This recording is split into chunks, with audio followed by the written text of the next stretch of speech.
On this episode of Locked On Lightning, we're talking prospects. How does the future of the Tampa Bay Lightning look? Also, the guys from Locked On NHL Prospects put in their 2 cents as to the state of the Tampa Bay Lightning farm system. We talk about all that and more.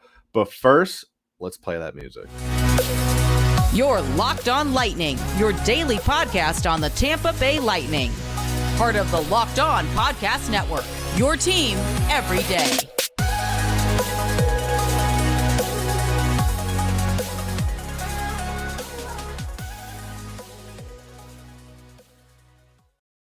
And welcome to another episode of Locked On Lightning, part of the Locked On Podcast Network. I'm your host, Adam Tanker. Thank you for making us your first listen of the day. On this episode of Locked On Lightning, we're talking prospects, namely the ones that will be wearing or could be wearing a Tampa Bay Lightning sweater in the future. But first, go ahead and subscribe to this podcast. We are available wherever podcasts are distributed in audio form, as well as available on YouTube. So go ahead and subscribe to our channel. Really, this is I think a topic that we really only touch around draft time, and then really at very brief periods throughout the course of the season.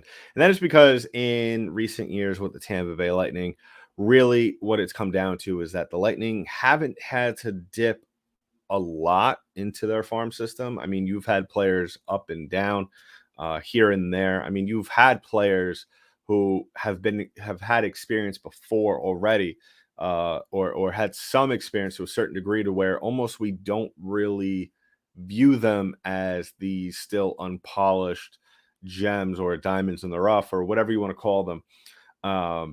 One that comes to mind, obviously, a couple of years ago was Matthew Joseph, who I thought was one of the best prospects to come out of the Lightning system since probably Nikita Kucherov and Braden Point. But when you look at this Tampa Bay Lightning team, you do have some players that kind of have ruined the Lightning's plans or kind of jump-started things in a way where I don't think any of us or even the Lightning themselves have anticipated, most namely Nick Perbix, who we really thought he was going to be just a spot filler last season until things, with Ian Cole kind of cooled down and, everything that happened with that. If you don't remember what happened with him, just go look it up. It's really not something we need to get into. All we need to know is that the Lightning were without Ian Cole for probably a good amount of time, and Nick Perbix came in, filled that spot beautifully, and really not only kept himself on this NHL roster, but also propelled himself up to the first line with Victor Hedman. But when you look at this prospects list, namely Syracuse, because I don't think we will be seeing any of these guys anytime soon. When you look at some of the names that have popped up in the draft, these are names for the Tampa Bay Lightning that I think we could be very excited about. These aren't going to be, in my opinion, first line forwards or first line defensemen. I think these are going to be guys, at least for the time being, that are going to be able to come in throughout the course of the season and fill in spots, and just be an extra roster pick for that game when needed. Some of the names that I'm sure Lightning fans will love to see in sometime in the future is especially Isaac Howard, who was the first pick for the Lightning back in 2022. Other names, Dylan Duke, a player. Right now he's at University of Michigan, lighting it up with that great Wolverine team. He was a 4th round pick for the Tampa Bay Lightning in 21. But some of the names that Lightning fans might be a little bit more familiar with because they've been drafted and have played at the NHL level. Nolan Foote, obviously, he is no longer with the organization, but Hugo Alnefelt, he might see some action this year, depending on, if Joe Hansen doesn't work out as a backup for Vasilevsky. But there's a lot of other players. I mean, we could get down to the nitty gritty. Gabriel Fortier, who we're very familiar with, has played 11 games at the NHL level with the Tampa Bay Lightning. But one name that, interesting enough, will be at the NHL level, that is finally getting his shot that I think really he deserved more so last season, was Cole Kiepke, who will be, or at least at this time, is projected to be on the fourth line forwards. And he's going to be an interesting, I think, case study for the Tampa Bay Lightning. And I think it's going to be a good measuring stick, not only for the Tampa Bay Lightning, but for Tampa Bay Lightning fans, as to see where this franchise, at least their farm system, is going. Because as we know, when teams are having the amount of success that the Tampa Bay Lightning have had over the last 4 or 5 years, it can be difficult, especially that coupled with deadline moves, trading away first round draft picks, to really continue to build your farm system. And I think Cole Kiepke is really going to be an interesting case study, I think, for everybody who is going to be watching this team. Played 17 games last year, 1 goal, 2 penalty minutes. I thought really he was very impressive in the brief amount of time we were able to see him at the NHL level. And him playing on that fourth line, I think, is really going to be an interesting, not storyline, but just really going to be able to benefit him.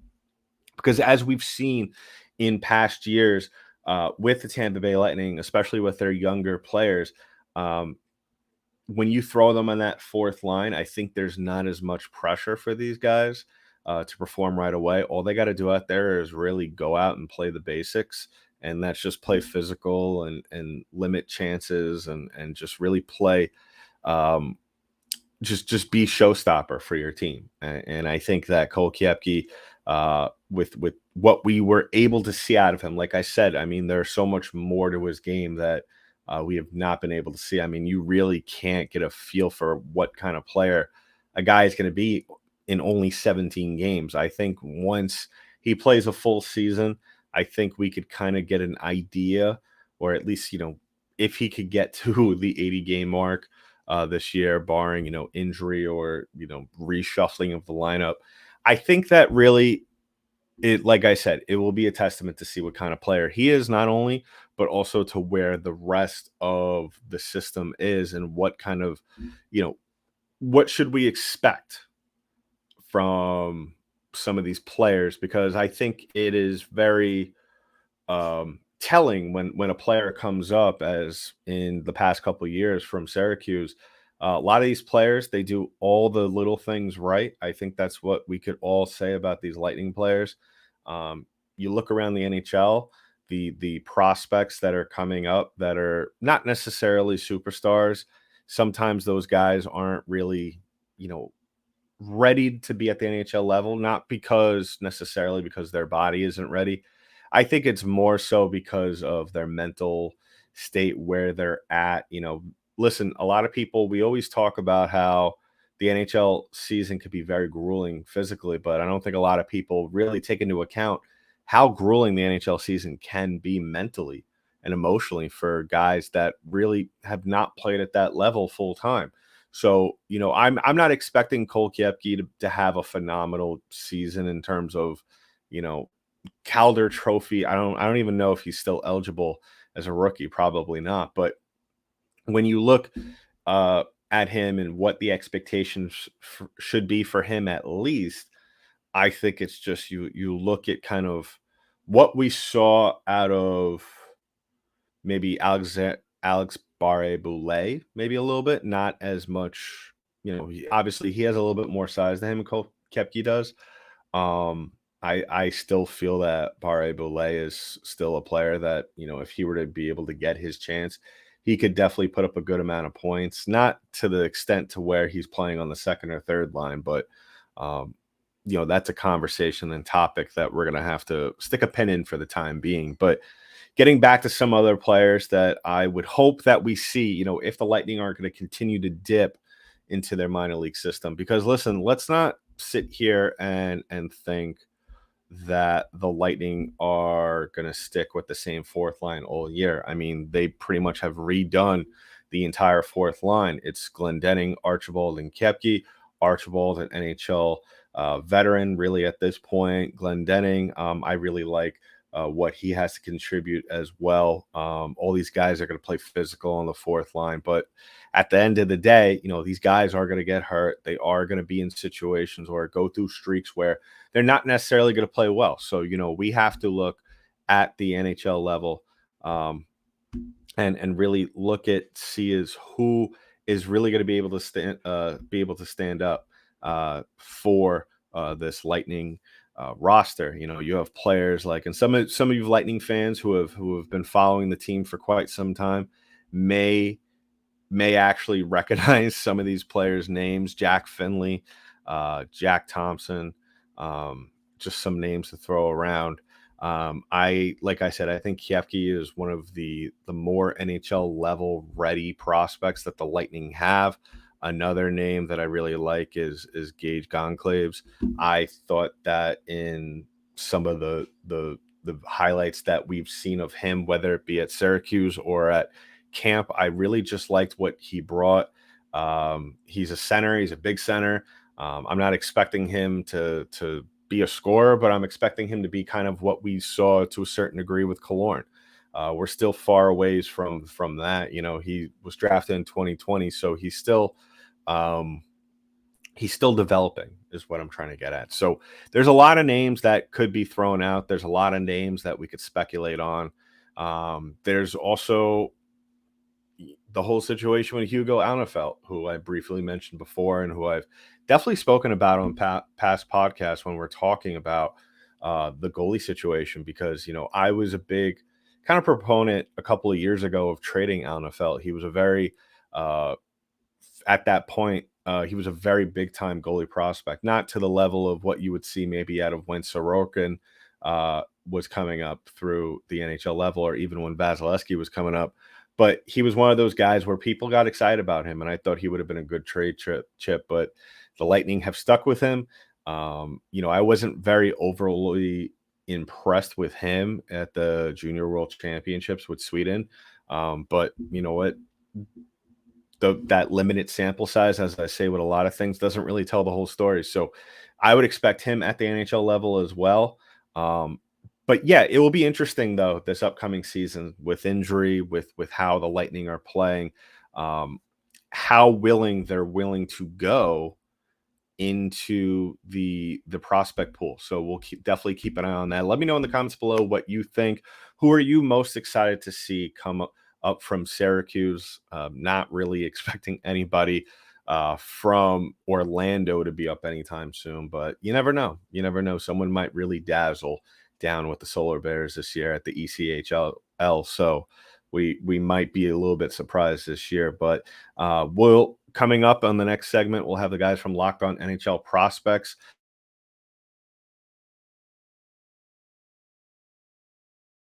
Lightning's farm system, who they like, all that fun stuff. But first, I want to talk about our sponsors for today's show, and that is our friends over at FanDuel Sportsbook. Now, if you haven't heard, FanDuel Sportsbook is America's #1 sportsbook, and right now, new customers can get $5 and bet $5 and get $200 in bonus bets guaranteed. Plus, all customers who bet $5 will get $100 off NFL Sunday ticket with YouTube and YouTube TV. Now is the best time to join FanDuel. The app is easy to use, and you can bet on everything from spreads to player props and more. So visit FanDuel.com/lockedon and kick off the NFL season as well as the NHL season right afterwards with an offer you don't want to miss. Alrighty, so in just a bit, I am gonna throw it to the guys at NHL Prospects. But yeah, go ahead and subscribe to the podcast. Give us a follow wherever podcasts are distributed. We are currently running a contest. Once we get to 1,000 subscribers, we'll be raffling it off to any one of our followers, and that is subscribers on YouTube. So you definitely don't want to miss out on this raffle, because what we will be raffling off is a Vincent Lecavalier autographed puck from his time when he was with the Tampa Bay Lightning. You'll get the proof of authenticity with the paper and everything. You definitely don't want to miss on that. So go ahead and do that, and we'll provide more rules or any more guidelines once we hit that 1,000 mark on YouTube. So without further ado, here is the guys over at Locked On NHL Prospects. All right, so moving on to our second segment, we're going to be talking about the Tampa Bay Lightning's prospect pool. This is a perennial contender. They've sacrificed a lot in order to get to that spot, and it shows. They show up at 31 on our rankings. Now, Tampa has an interesting pool with a couple of interesting kind of high-risk, high-reward players, some very specialized players in terms of skill set. Let's start at the top here. Do you agree with me in saying that Isaac Howard is probably their best prospect? It might be Ethan Gauthier for me now. And I find it funny that I'm the one saying this because you are the big Gauthier fan. Come around on him. I'm so glad you've come around. I know. It makes me so happy. Took me some time, but I got there eventually. Yeah. I think Isaac Howard had a tough year and is trending a bit downwards. I think in terms of draft year abilities, I probably would have taken Howard over Gauthier. But with that last year of development, I'm willing to bet that Gauthier is going to not take a step back as a D+1. So I think he'd be my top guy. I think he's a plug and play. I think he could be a plug and play middle six winger, and I think he could play on basically any line and make them better. He's one of the players that one of the reasons I love him so much in Tampa is that he is a player that can adapt to playing with really high skill players and elevate them, kind of like that Michael Bunting type of role. So I find it a bit interesting because they spent like a first, a second, a third, a fourth, and a fifth to get Tanner Jeannot. Yeah. And then this 1 second round pick that they got for Ross Colton, in my opinion, projects better than Jeannot in terms of overall impact. But yeah, I think he's an excellent player, and I think he would edge out Isaac Howard for the top spot on the prospect rankings here. I'm fine with that. I still think Howard's ceiling is really higher enticing. For sure. It is a lot higher. Enticing. Absolutely. But I love what Gauthier brings to the game. I've loved what Gauthier brings to the game all year, and I had to basically convince you to put him in our top 32. I fought tooth and nail to put him in our top 32. And listen, I it's looking good so far. I really like. I think he's the ultimate line glue player. And Ethan Gauthier, you're getting a player who he gels any line he plays with and uplifts the skill set of any player that's on his line. Joshua Roy, with him and without him, there was a drastic difference in production. Ethan Gauthier actually produced better without Joshua Roy. When Joshua Roy went to the World Juniors, Gauthier produced more points per game, had more chances in the offensive zone. His team had, I think, 85 or 90% of the scoring chances at 5-on-5. Without Joshua Roy on his line, it's just insanity what he's able to do. And I feel like at the NHL level, he could be a guy that you just plug on your top line, and he's never going to be he's never going to be the producer on the line. He's probably going to get you 55, 60 points on a top line, but he's going to get your stars 100 points. I mean, he's that type of guy. I love what he brings to the game. So it's very interesting, but it's just outside of that for me for Tampa. I mean, they've got Hugo Alnefeld, who's a pretty good Dylan Duke, prospect. my boy. Dylan Duke's also fine. I'm not as sold on them as you are, but yeah, sell him on me.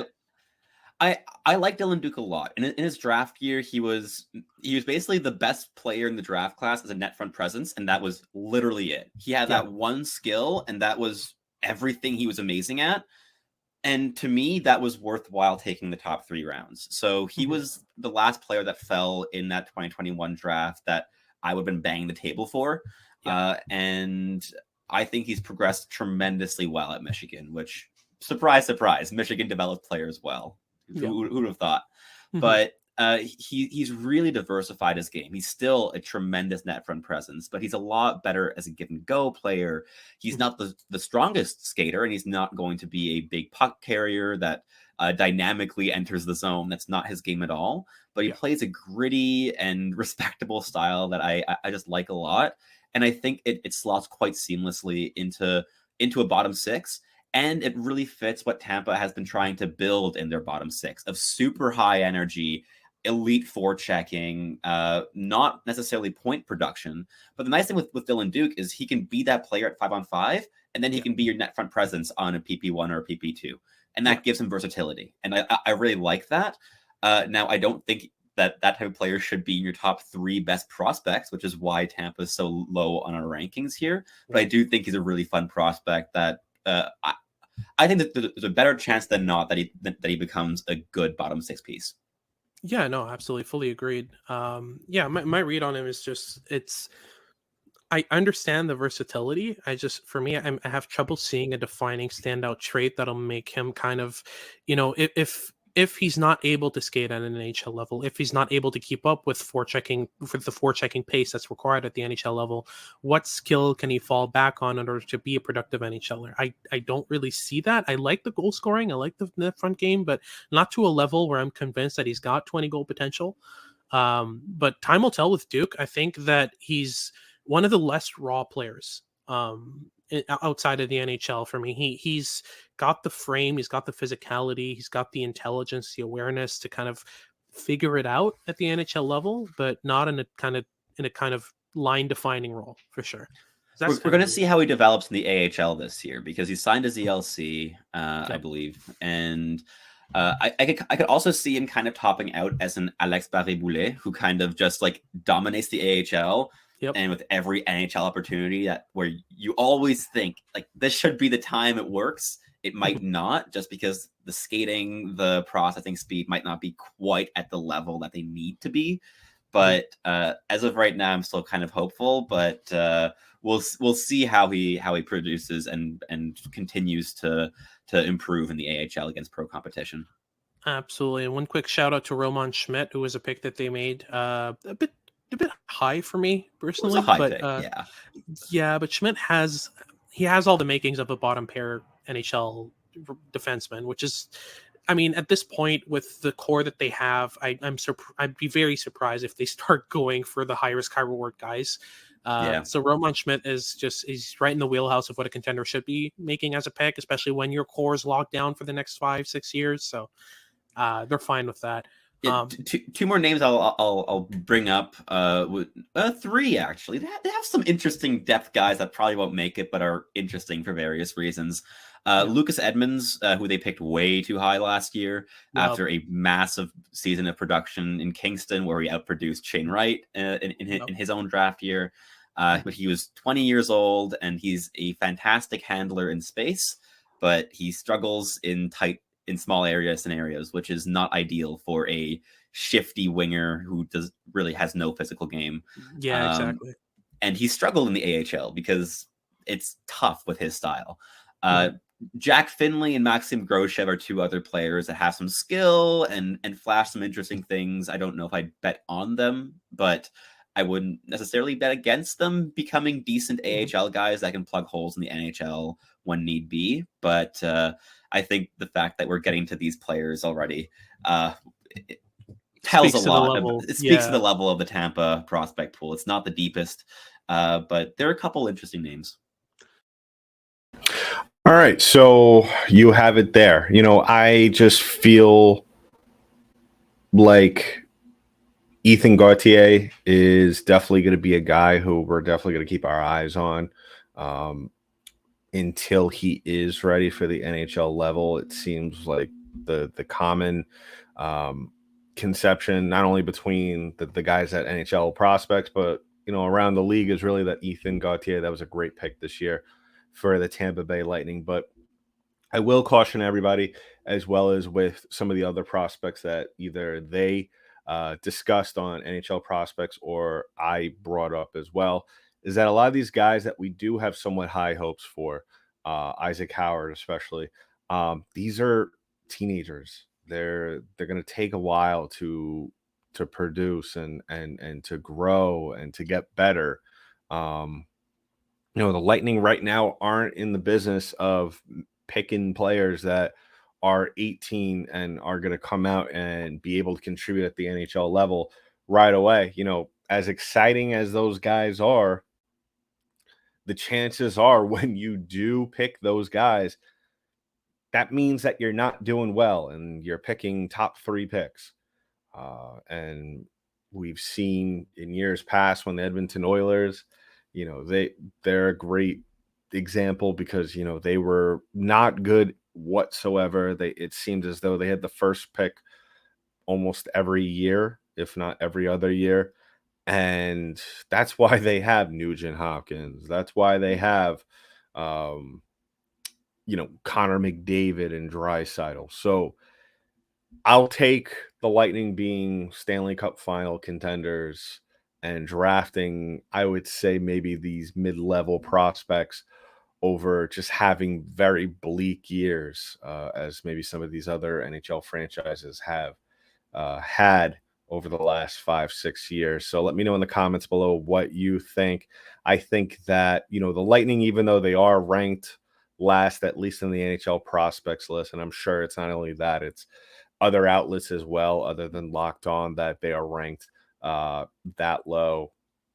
I think that really at the end of the day, it's fine to have guys who could kind of be role players instead of guys coming from the minor league system that really your team is somewhat going to revolve around. And that's why I like guys like Cole Koepke. That's why I don't mind having a guy like Mike Yesman, who was brought here from the Sharks, who, not necessarily a prospect, but a guy who definitely does play a role on this team. And then, other players as well, like Gage Goncalves that who we might see at some point this year if there is a plethora of injuries, or even Roman Schmidt, another one who was brought up during that prospects list. I think, maybe some of those guys you might see, hopefully not, because then that means the guys at the NHL level are producing and playing well. So we'll be back on the next episode to talk about Brandon Hagel signing, as well as extending Taylor Radish as well. But in the meantime, that's been it for this episode of Locked On Lightning, part of the Locked On Podcast Network. I'm your host, Adam Tanker. I'll talk to you in the next one.